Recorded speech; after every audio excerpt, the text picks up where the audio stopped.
चलें आज फिर आपको लेकर चलता हूँ मैं फैसलाबाद। तो स्टोरी ख़त्म करने से पहले स्टोरी को करते हैं स्टार्ट।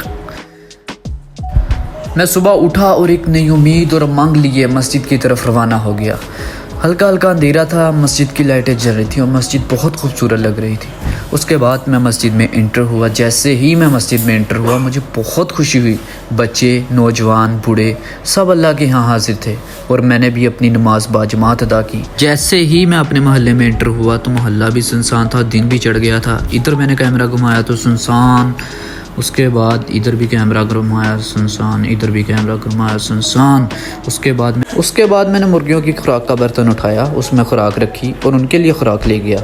उसके बाद ये मुर्गियाँ थीं, मुर्गियों ने खुराक खाई और मैंने कहा चलो आपको भी दिखा देते हैं। उसके बाद गया आपका भाई नाई की दुकान पे, क्योंकि आपके भाई का ख़त बड़ा हो गया था, ख़त भी करवानी थी और बाल भी कटवाने थे। तो ये भाई को सलाम, इस भाई ने मेरे बाल काटे और ख़त किया। उसके बाद मैं रेडी हुआ और रेडी हो के जैसे ही मैं गेट से बाहर निकला, मेरा हेलमेट और मेरा बैग और मोटरसाइकिल तीनों फिर तैयार थे। मैं निकल गया फैसलाबाद शहर की तरफ। देखी भाई कितने हो ना निकल जी। उसके बाद मैं पहुंचा कचहरी बाज़ार। कचहरी बाज़ार से सारा मंजर आपको मैं दिखा रहा था, जो कि 8 बाज़ारों में से एक बाज़ार था और सेंटर में उसके क्लॉक टावर था, जिसकी वजह से फैसलाबाद पहचाना जाता है। ये क्लॉक टावर अंग्रेज़ों के ज़माने का था और 8 बाज़ारों से ये बहुत खूबसूरत और मुनफरद किस्म का नज़र आता था। और इसके इर्द गिर्द यहाँ पे इस प्रेजेंट टाइम में मिस्त्री और मज़दूर बैठे होते हैं। जिस बंदे को कोई मिस्त्री और मज़दूर की ज़रूरत होती है वो यहाँ से ले जाता है। उसके बाद यहाँ से मेरी एंट्री होती है भवाना बाज़ार, यानी कि 8 बाज़ारों में से एक और बाज़ार है। यहाँ पे बुटीक वगैरह की दुकानें शुरू होती हैं, मर्दों के औरतों के कपड़े यहाँ लगे हुए हैं, बहू रानी, ये बुटीक वो बुटीक, ये सारा माल वहाँ मिलता। और उसके बाद मैं पहुँचा अपनी यूनिवर्सिटी में इंजीनियरिंग ब्लॉक के बाहर। तो इंजीनियरिंग ब्लॉक जो हमारा था वो अंडर कंस्ट्रक्शन था। इंजीनियरिंग ब्लॉक में जैसे ही मैंने एंट्री ली तो कुछ क्लासमेट्स अपने नंबर एवेल्यूएट करने आए थे। तो क्योंकि सरों का मैसेज आया था कि आके अपने नंबर एवेल्यूएट कर लो, तो क्लासमेट आए थे या कुछ क्लासमेट थे जो अपने नंबर एवेल्यूएट करने आए थे, इसलिए मैं भी गया और अपने नंबर एवेल्यूएट किए।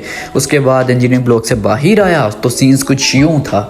ये इंजीनियरिंग की जो वर्कशॉप थी, लेकिन ये जो इक्विपमेंट सारे पड़े थे, सोलर पैनल्स वगैरह और ये सारा, ये एनर्जी सिस्टम इंजीनियरिंग के थे और उधर की साइड पे एग्री इंजीनियरिंग के थे, यानी इंजीनियरिंग की पूरी ये वर्कशॉप थी। उसके बाद मैं गया अपने बाइक का काम करवाने। तो बाइक का बहुत ज़्यादा काम होने वाला था। जो बड़े काम थे वो 1 साल पहले हुए थे, जो छोटे काम नुक्स थे वो 4 से 5 माह पहले मैंने करवाए थे। लेकिन अब बहुत ज़्यादा नुक्स हो गया था बाइक में और मैं ले गया इरफान भाई की शॉप पे। इरफान भाई ने मुझे किया वेलकम, मेरी तवाज़ुआ की और बड़े खुश उसलूबी से मेरे मसले मसाइल पूछा कि बाइक का क्या मसला है। तो मैंने उन्हें सारा बताया कि बाइक का ये मसला है, ये करना है। तो उन्होंने कहा ठीक है हो जाएगा। उन्होंने कहा लेकिन बाइक जो है वो कल तक मिलेगी, ऐसा करें आप मेरी बाइक ले जाएं और इसे यूज़ करें। मैंने कहा ठीक है। मैंने उनकी बाइक पकड़ी और ले आया। और ये थी आपके बाइक की स्टोरी। अगर ये स्टोरी अच्छी लगी हो तो लाइक, शेयर और सब्सक्राइब ज़रूर कीजिएगा। फिर मिलते हैं, खुदा हाफिज़।